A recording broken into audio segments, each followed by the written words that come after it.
Hey friends, welcome to the third episode of the ImprovED podcast. I'm super excited about today's show. One of the reasons why I'm most excited is because I finally have my co-host with me, and so I'm excited to introduce you to her in just a moment. But my name is Justin Coffey, and you can find me on Twitter at JustinBCoffey. And I'm super excited to introduce my friend Jennifer Farr. She's a fifth grade teacher at Lincoln Elementary in Junction City. And so, Jennifer, why don't you tell them where they can find you on social media? I am on Twitter at Jennifer M. Farr.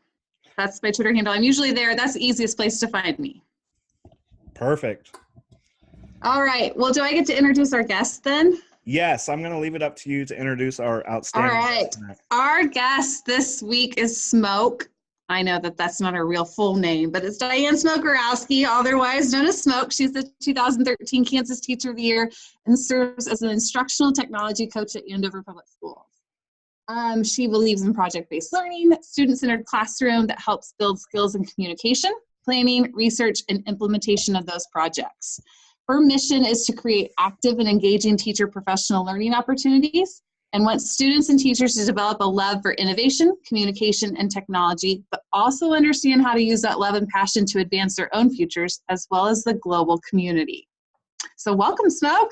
Hey, super friends. It's a Kansas reunion. It is. It's one giant Kansas reunion. Hey, Okay, but I have to publicly shout out because I have to fess up because Smoke was not here earlier. Coffey and I had a friendly wager.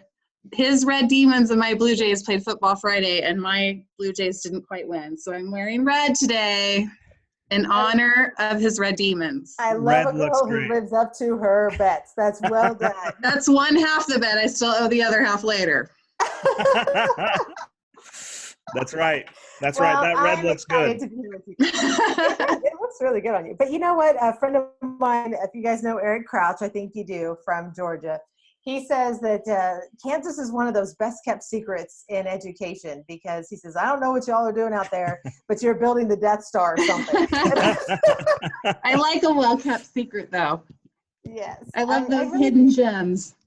Man, we do great things here. We do great things. Much thanks to our amazing commissioner, Dr. Randy Watson. Yay.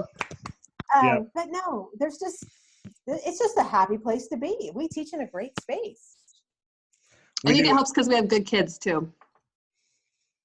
That's just the bonus right there. Absolutely. So, and you know, our commissioner is great. Dr. Watson is amazing. But you know what? We have some amazing teacher leaders also. And that's starting with you, Smoke. You really have led the way for teachers in Kansas and provided some excellent training and opportunities for teachers. And I hope that we get to talk about some of those things that you've done for teachers tonight, because my game has definitely improved because of your influence. So I really appreciate what you do for not only Kansas kids, but also Kansas teachers. Well, thank you. Well, it goes back to Eric, right? He says that not only are we building the Death Star, he says we're building a bunch of stormtroopers. And I said, well, that sounds a little dark. I'd rather be part of the Rebel Alliance sort of thing. Yes. Right? He says, okay, when you're building Jedis, that's what you're doing. But, for me, someday I'm going to write this book, and it's going to be called Teacher PD That Doesn't Suck. Amen. Amen. But I'm worried that what if I write a workshop that sucked? I'm pretty sure you'd at least sell 2 copies right now. Oh, well, yeah. I'm just ready to see teachers not have the barriers in front of them to believe that they can be awesome, because I know they can be. I know they have so much leadership built inside of them, but they just haven't had someone tell them in their mind that you have the authority to be awesome. So you don't have to wait. Let's just stand up and do great things together. Right on. Right on.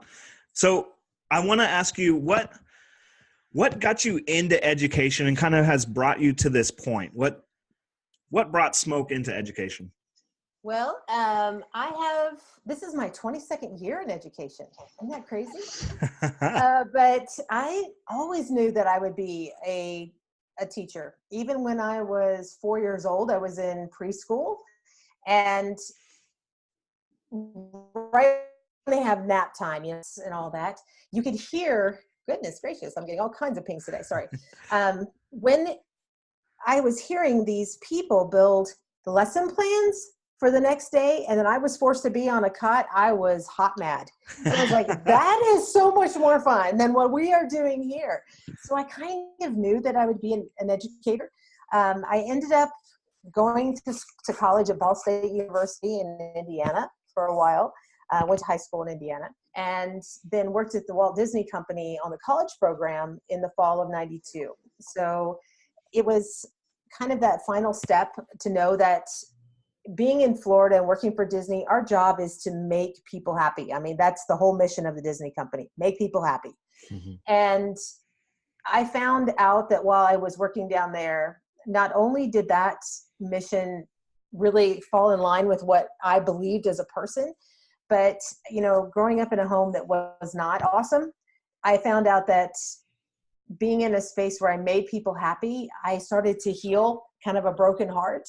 And the more that I could impact other kids, I call it stitching, right? So once you make a connection for someone else to be happy, a little stitch will come in your heart. Mm. But when I found that I could do that for students, like 7 stitches came and just started building. And then when I found out that I could do that for teachers, like 15. And there was just something that's so magical to see a teacher discover something new that they can try with students, or a project they want to design or connect with someplace that's on the other side of the planet to make their children more passionate. You can't put a price tag on it. And I think all of that is what led me to be a teacher. That's amazing. So, hey, Smoke, while we're talking about new teachers, how do you build that capacity in those new teachers for them to be good teacher leaders? How do you do that with those newbies? Well, you know, it goes back to the same thing that we do in the classroom all the time. We know that if you want to start your classroom year with the best, you know, environment, is you have to build relationships. So even with our early career educators, I think it's extremely powerful that we build relationships with them. And I think it's more than just giving them a high five and checking in on them. Take them to have a meal. Make sure that they can feel safe to talk to you about whatever it is they're struggling with. Really take the time to get to know these people, because they're coming in with so much passion and excitement. And I also believe that if you can surround them with other rock star teachers, then that trajectory goes at warp speed, right? For example, I'm going to give a shout out to Carly Bowden. I love me some Carly Bowden. She's one of our early career educators here in Andover. And she and I've been kind of mentoring her for the past year, a little over a year. And she was a road warrior with me, went on 3 trips this summer. And she got to meet several of the state teachers of the year and help me do some workshop things. And let me just tell you that she's on the track to be a teacher of the year of herself, because she is such a rock star. And mostly it's because I got her to meet people like the two of you. And when you surround yourself by greatness, friends, it just kind of naturally falls in place. I think a lot of that's true. And you're kind of talking about some of these trips, and there's so many things that I want to talk to you about, because I don't know how you do all these things. But one of the things that I was able to kind of witness and see through social media kind of this summer was this teacher field trip. Can you tell me more about this teacher field trip that you took this summer, and how you dreamt of that? And I don't know, what are the details of that? Okay, so you ever feel like you're climbing a mountain in teaching, right? And every day. Every day, right? and then you slide back down.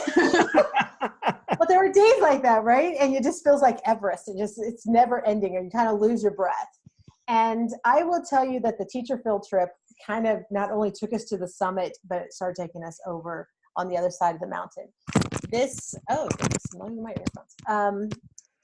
trip was something that was on my heart about 3 years ago.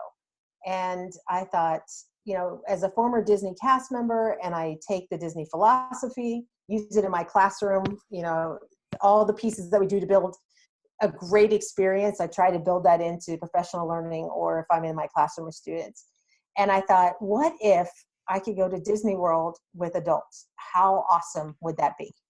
And it sat in the back of my mind for a few years. And then last summer, in the summer of 17. I was at ISTE, and Disney actually has a booth at ISTE, and it's for their Disney Yes programs. If you're planning to take students down for a band trip or choir or scouts, you can take workshops for kids down there. And I went and spoke to him, and I said, what would happen if I brought some teachers down? And they said, yeah, we don't do that. I was like, yeah, but what if you did? And they said, yeah, we don't do that. And I said, well, I wonder if I could still pull this off. And I prayed about it a long time, and it wasn't until October of 17, I was running a workshop with some teachers, and one teacher sat in the room, and I pitched this idea to her, and she said, Smoke, I'll sign it today. Let's go. And I said, well, if you say yes, let's pull this off. And really, it turned out to be a 5 credit hour course where it was 4 to 5 weeks of a blended class. We would study a book called The Wisdom of Walt, which talks about Walt's leadership style. And it's a perfect book for education, my friends. I highly recommend it. It's a great, easy read, and it helps you align what it is that we do and the vision that we see for our children in our schools. And so we did a book study on that, and then the culminating event was 3 days at the Disney World parks. Each day had a different theme to it. So leadership and relationships was the first day. I challenged them to go talk to as many cast members as they could and ask them, how do you build a personalized experience for every guest? It's the same question of how do you build a personalized learning environment for every student, right? Yeah. And I'll tell you what, they were just on cue, every one of them. And it was all over, right? I had the teachers use Flipgrid and record the. Love me some Flipgrid. Love me some Flipgrid, and the price is so good, it's free. Yeah. I asked them to go record that and think about, if you're going to design the personalized learning environment for your students, what is it you need to do? And go ask people who do this every day. Then I also challenged them to go talk to the characters and get videos ready to start the year. So it might be a video of, hey, we're here with Cinderella. Hey, Cindy. And we want to know what is going to make this year so great. And then they would videotape the characters, and we put that in Flipgrids as well. And I had 40 teachers that went on this trip. So we had video data coming from all over the park. Oh, right? my goodness. It was fabulous. It was so good. And the best one of all was with Rachel Niebling. She went up to Chewbacca and she said, all right, guys, I'm going to have Chewbacca tell you everything you need to know to get an A in my class. Are you ready? So, of course, Chewbacca is like, whoa, whoa, whoa, all of this. And she goes, okay, any questions? And she ends the video. And the best part of all was she actually showed that video, and then one student actually took said, Miss Niebling, I wrote rah, rah, rah, rah, rah, rah. So it's kind of magical. The second day was on cultural competencies, and the most amazing day started with Darina Sackman, Ebawa, who is the 2014 Florida Teacher of the Year. She met us in the parks and gave a workshop on why you need to look at children as a whole, especially if they're coming to you with multi-cultural components, many of our ELL, ESL students coming in, and it was beautiful. I mean, she had people in tears. She's phenomenal anyway. And she handed every participant a packet of maps, just quick Black Line Master maps, one of each of the countries you can find at Epcot, and one that was of the entire continent of Africa. And we challenged them to go meet people from around the world and ask them about where they went to school. Tell us about your community. And on the map, show me where in France you're from.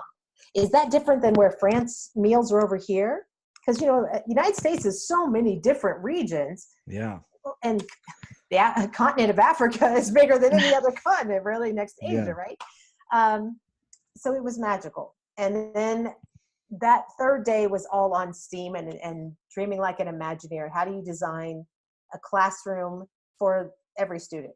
So all I can tell you, friends, is needles moved, but they permanently stayed. How many times do we go to a workshop and you get this little inspiration and you go back into what you're comfortable? Yeah. Because we had the gift of time. We had the gift of thinking through things, and you were off campus, you were immersed in this space, those needles stayed. And I can tell you that one of the participants who was a teacher in her later years of teaching, she said, I think differently for teaching this year. I had forgotten what it meant to be appreciated as a teacher. And I have a whole different lens. Because here was another bit of a magic, is that we had t-shirts with our hashtag of the WDW teacher FT, teacher field trip. And we were all dressed in the same color, because that's what you do on a field trip. Everywhere we went, people would, what's on your t-shirt? Oh, your teachers. You're all teachers? Yep. I'm a teacher. My mom's a teacher. My brother's a teacher. We hear this everywhere. And like, they were walking into places and people were cheering for them and giving them high fives, moving them into the front of the line. They were the rock stars for 3 days. And it was magical for sure. Amazing.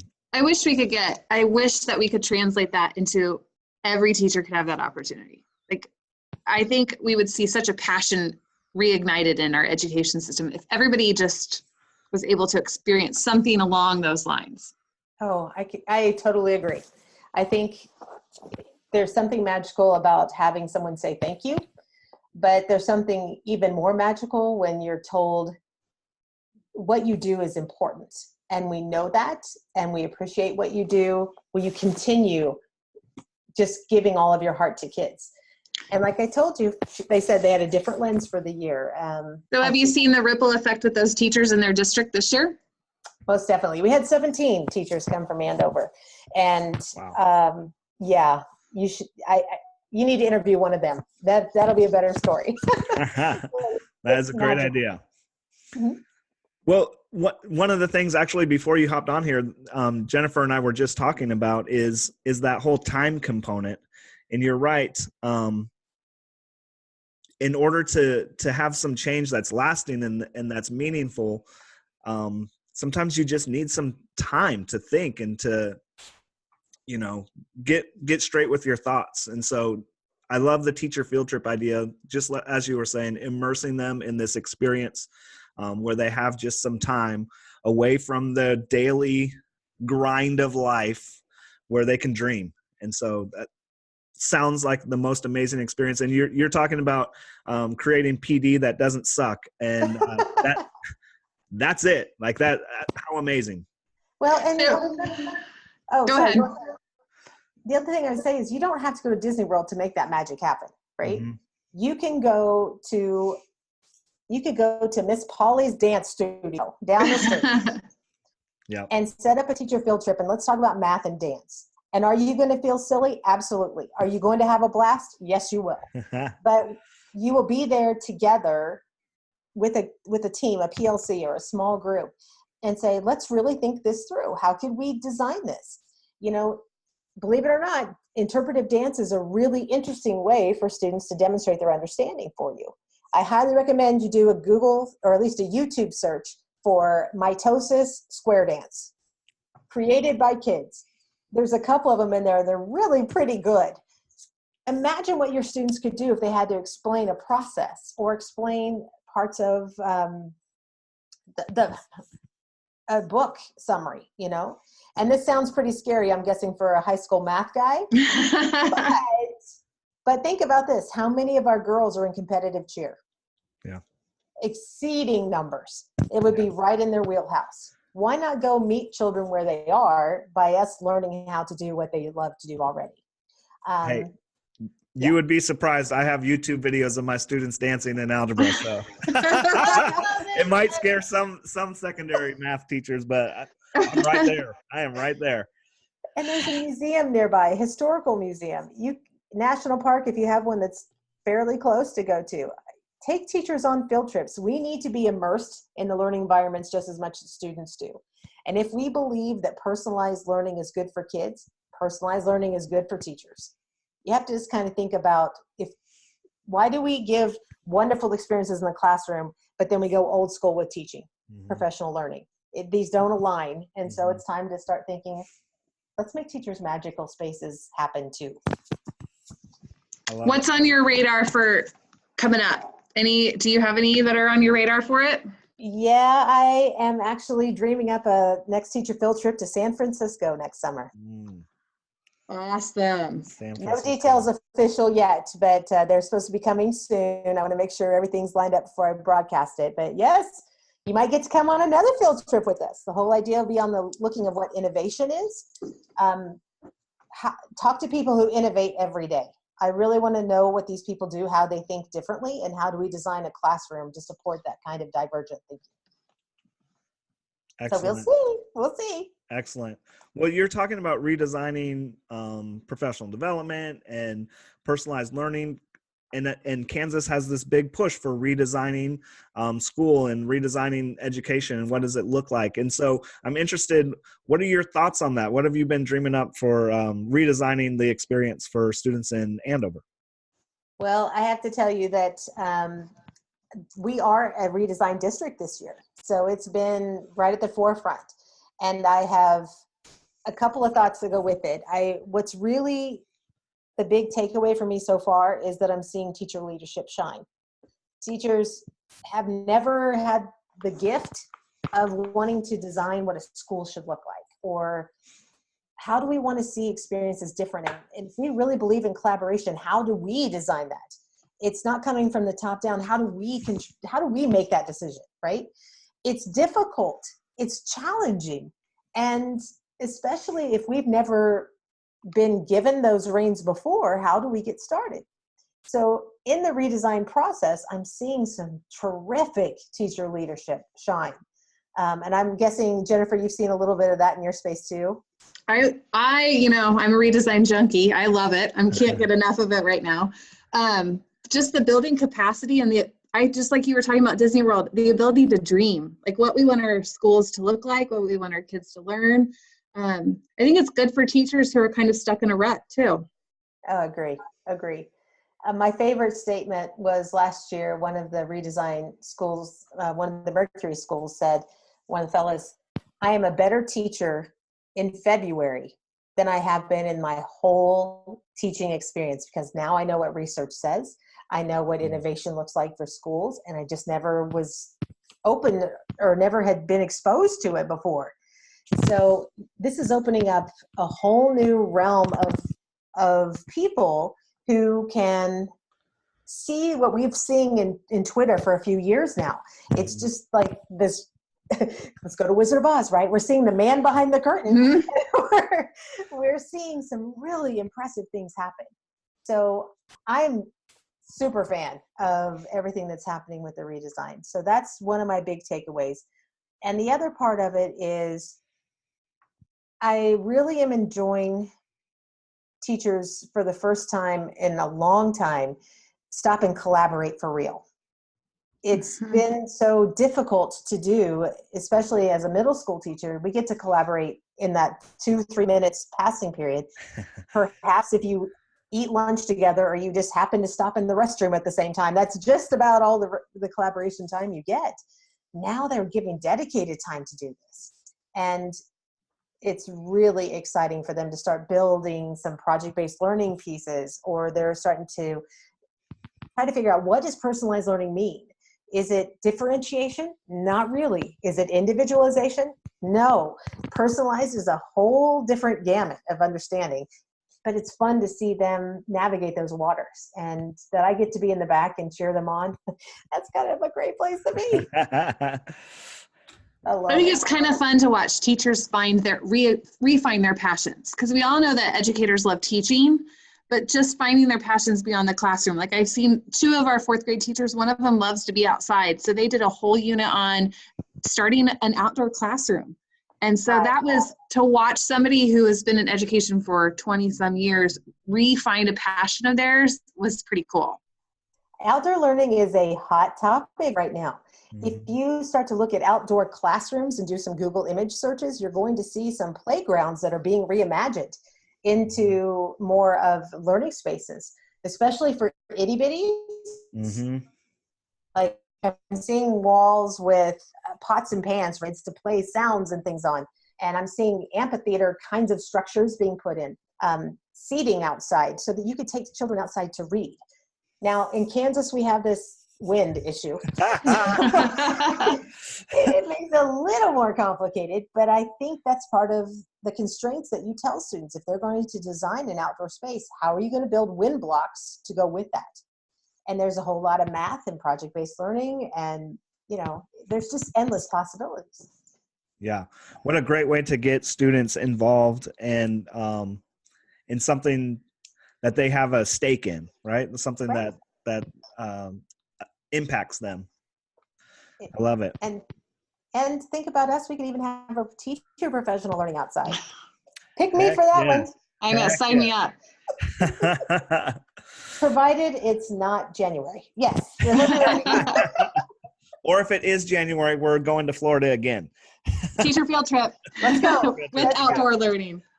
And teacher field trips are a big part of the redesign anyway, because we're having to go, you have the opportunity to explore different schools and see what others are doing. So field trips are built into that.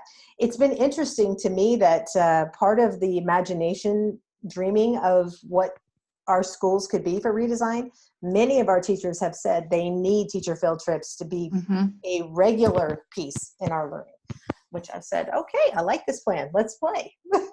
Yeah. Well, I like it because it fits the needs of every school too, because what you need at your school, what I need at my school, what our kids need are two wildly different things, but the opportunity to give everybody the same chance is there. Indeed. I like how you think, Jennifer Farr. I'm trying. I can't only be as good as you, but I'm working on it. Oh, you're too funny. Okay, so another thing, again, I just have so many things that I'd like to talk to you about, Smoke, but one of the things I want to talk to you about is these global collaboration projects that just seem to flow from you, and how exciting they are to get students interacting with students all around the world. So can you talk to us a little bit about some of these global collaboration projects that? Sure. So we run 3 pretty big global collaborative projects each year. One of them will be starting up in December. It is the Gingerbread STEM Community Challenge. And a lot of this goes to Micah Brown, one of the other halves of my brain. Stacey Ryan is the third half of my brain. But Micah, it was my first year back as instructional coach, right at the end of my Teacher of the Year service time. And she said, I just feel like we're communitied out in second grade. We taught communities for a whole semester. Is there anything we can do to kick this up? And I said, well, why don't we come up with this project? And so the idea is that kids build gingerbread houses at Christmas time quite often in their holiday parties. And that is cute, but that's not content. So I said, what if we teamed the community part with this gingerbread idea? And our wheels just started bouncing and turning. And she says, okay, here's what we'll do. We're going to ask kids to build their communities out of gingerbread. And our gingerbread for littles is graham crackers glued to cereal boxes. Okay, so let's be real, right? But they have to look at the goods and services that are important in their community. So, Justin, what is one prominent building that if we were going to your town, what would we probably see? Well, a building that Dodge is pretty proud of right now is our new casino. So, all right. So the kids. It's all community. It's all community. And I'm going to guess that several of your students' parents work there. So it probably is a big community piece. Yeah. And Jennifer, if we were coming to Junction City, what would they choose? Well, I do love our water tower. I do love our football stadium. So those would be my 2. Okay. So the students would design those with cutting out cardboard and gluing on different graham crackers, but we don't eat those part, right? But then you do have the day where you bring out the icing, you bring out all of the sweets, and the kids start to design that in a gingerbread kind of space. It may fill up an entire table when it's all said and done. And we usually put kids in small groups to say, okay, you guys take the water tower, another one's going to take a Target or whatever they need.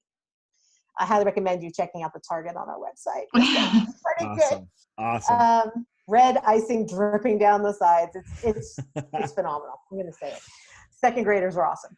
So students build that, and then we help them find a partner classroom somewhere outside of their own community to Skype with. So another classroom could be in Maine, or they could be in Canada, or they could be in Mexico, building their own gingerbread community. Then we Skype, and you learn about each other's community with these visuals. So it's kind of exciting.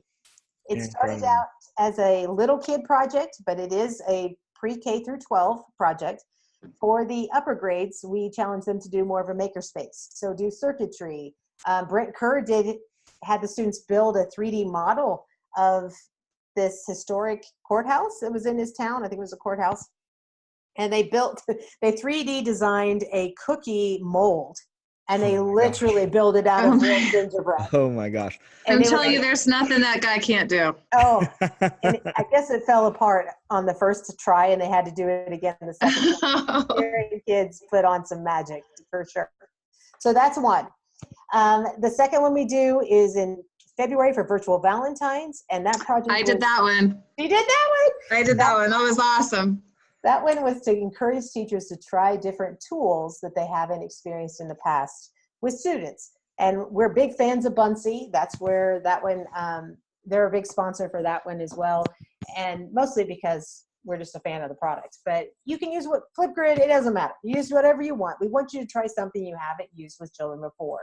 And we'll help you find a partner class. Your class builds Valentines, the other one does, and we share them virtually so you don't have to mail anything. And then you have to count the virtual miles between you and how you can melt those miles between by getting to know each other just a little better. And then the third project, which is my favorite project of the year, is Awesome Squiggles, which is an art exchange. And done that one too. I'm totally a smoke junkie. I am your #1 follower, apparently. Have you done Awesome Squiggles? Yes, that was actually my favorite one. The kids like it way more than I do. Oh, I love it. I love it. And Justin, have you done it? I have not done Awesome Squiggles yet, but oh, the pressure's on. I know. Okay. The math teacher in you would actually really like it. I have seen some of the products of Awesome Squiggles, and seriously, like blown away by what kids are doing with Awesome Squiggles. So, and it's super simple. I just put 4 lines on a graphic. That's it. It's just 4 black lines. And they're all different shapes and sizes, but we put them up on a website, and we ask teachers to download those, either print them or put them into any sort of digital product, and then ask kids to finish the artwork. And the whole idea is, how do we get kids to communicate? And you don't have to worry about language. Art is its own interpreter. And I will tell you that there's nothing that makes me happier than to see this art coming from all over the globe, of just what you see may be different than what I see, but it's truly beautiful. For sure. I totally encourage viewers to go to the website and check that out, because it honestly is incredible what students are creating from these 4 random lines. There's no way I could have envisioned some of those things. It's incredible. And here's the best part. All of our projects are in your price range. They're free. So Love it. Love it. Well, I liked the squiggles because they could take it home and, engage their families in it too. I mean, anytime you can bring a family into it, that always helps. But it was fun to watch their art come back. Oh, yes. And they don't have to wait until our official project. We open it up in March, April, but I leave the lines on the website. So if you want to go get them today and download them and see what your students could do, please do. It's available. But we'll set up a new collaboration if you want to join in the 2019. We'll be in March and April. So come join us. When does your gingerbread one kick off? Because it's getting close to holiday season. So I'm sure. Is. We usually start the registrations right after Thanksgiving, somewhere between over the week after, but we'll have them out there before too long. And last year we had 250 classrooms join. So we'd love to have 250 beyond that. Come play. Awesome. And I think you've already said it, but can you tell us one more time where they can find the gingerbread collaboration project? So it's the gingerbreadstemcommunity.weebly.com. Very good. Thank you so much. You're welcome. So one of my questions, and I don't even know how to put this because I can't even fathom, you're all over the place, Smoke. I see you all the time on Twitter, on Facebook, and all over the country like a globetrotter.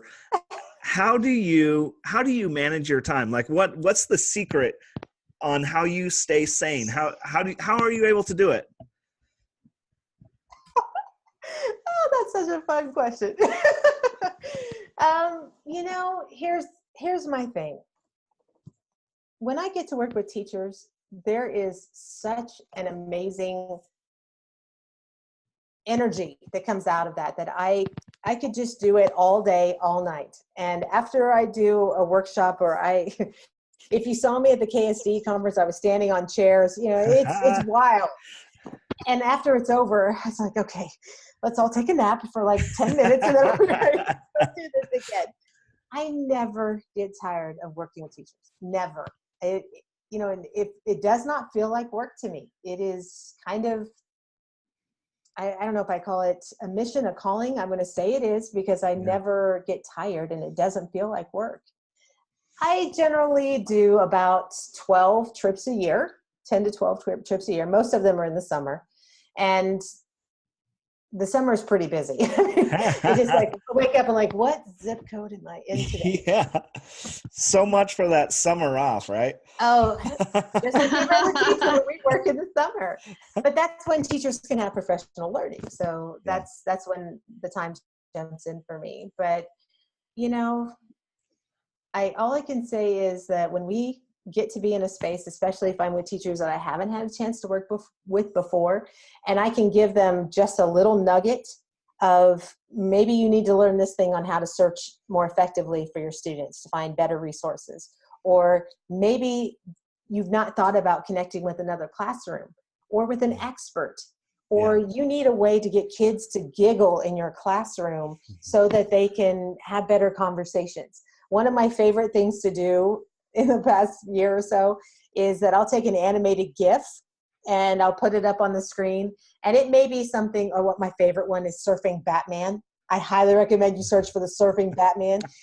He's got pants that go clear up to the middle of his chest, friends. It's really awesome. And it's from the 1960s television. The surfboard is the size of a pink Cadillac, it's big, and he's surfing all over. Well, you put something like that up on the screen, and then you give a topic for students to discuss at the same time. So maybe it's that math problem that they were working on last night, and you have them get up and they have to look like they're surfing. Whatever you see is happening on the screen, you've got to do the same. And then, well, if it's surfing, you got to talk like a surfer guy, right? Or surfer gal.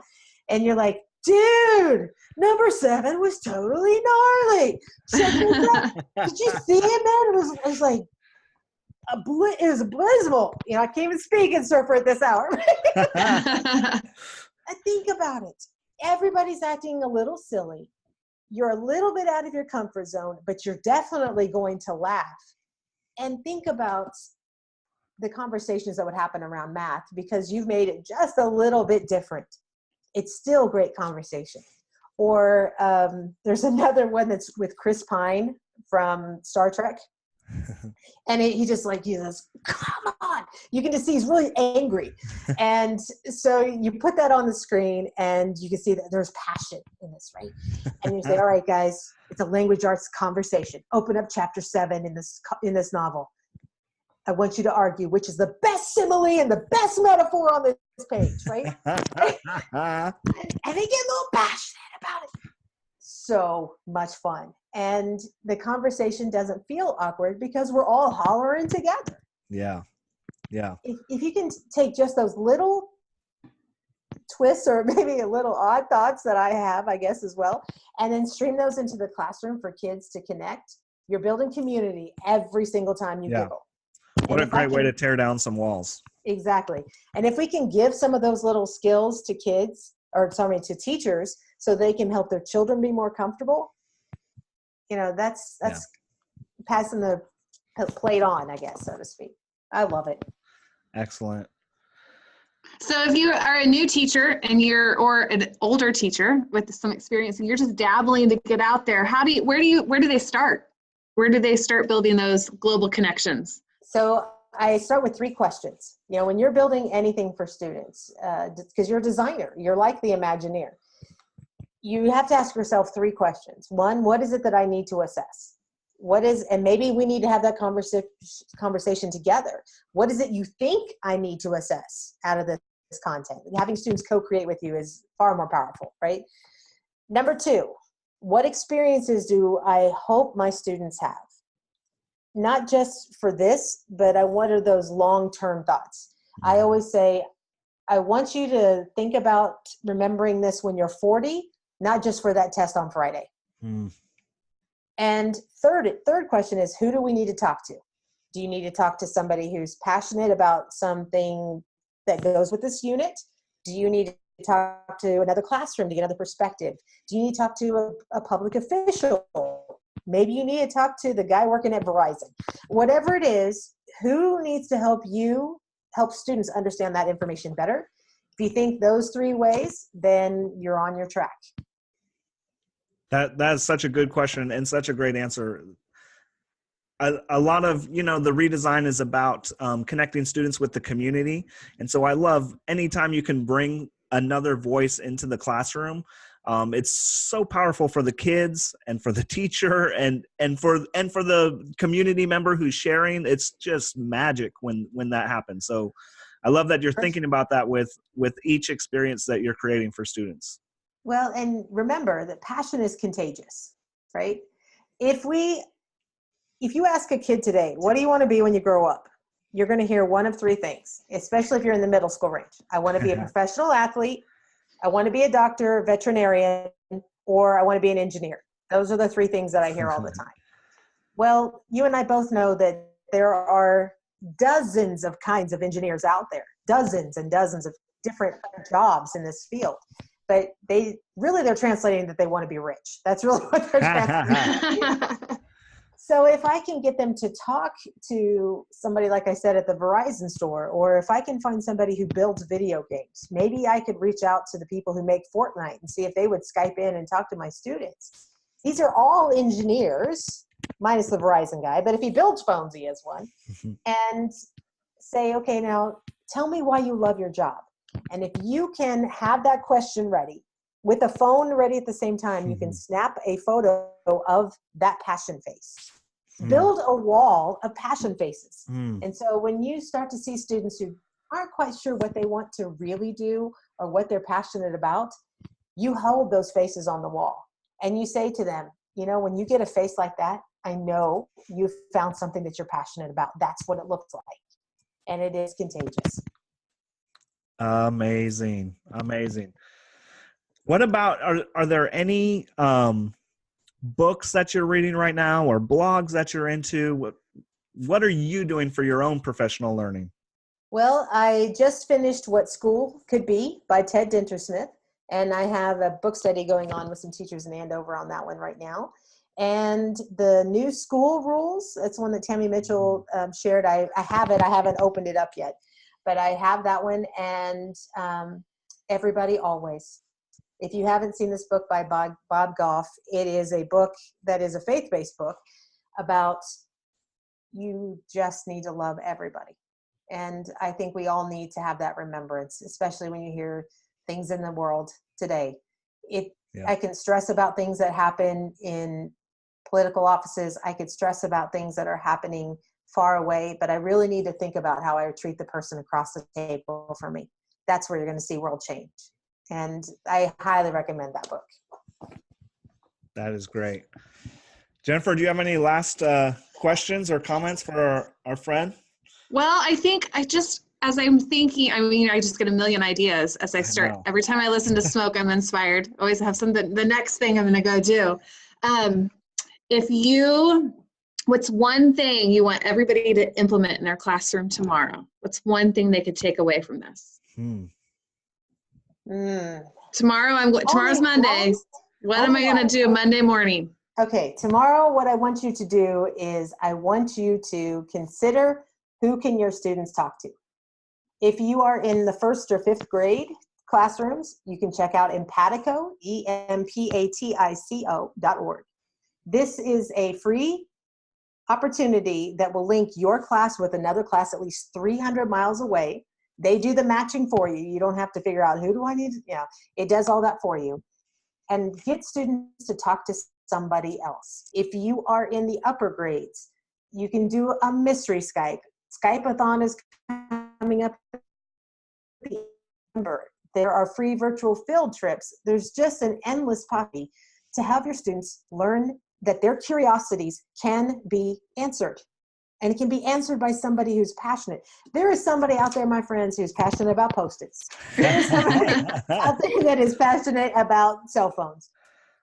These industries exist. If you can say, I'm going to find a way for my kids to talk to somebody else, or maybe they're going to just do an awesome squiggle to build communication, you will begin that ideal sense that maybe we could eventually make world peace. You know, if I could ever build that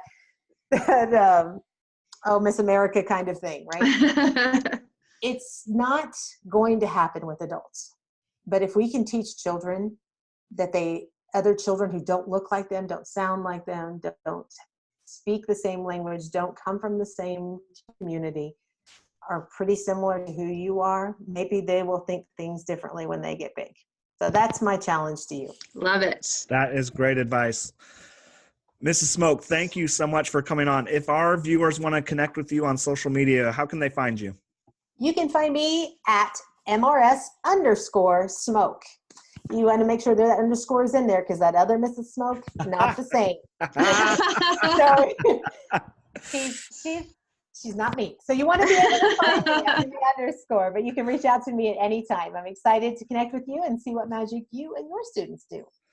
That's great. And one of the things before we get out of here, one of my favorite things about Mrs. Smoke is that she is so willing to help. I've never heard her say no. She just wants to help teachers. And so, Mrs. Smoke, thank you so much. Dyane, thank you for joining us tonight. Thank you for the challenge and for sharing all of those passion things that you do for students and for teachers. And I'm super excited about what teachers can take from our conversation tonight. So thank you so much. Thank you guys. And I'll tell you, any day getting out with you two is an awesome day. Always makes for a good night.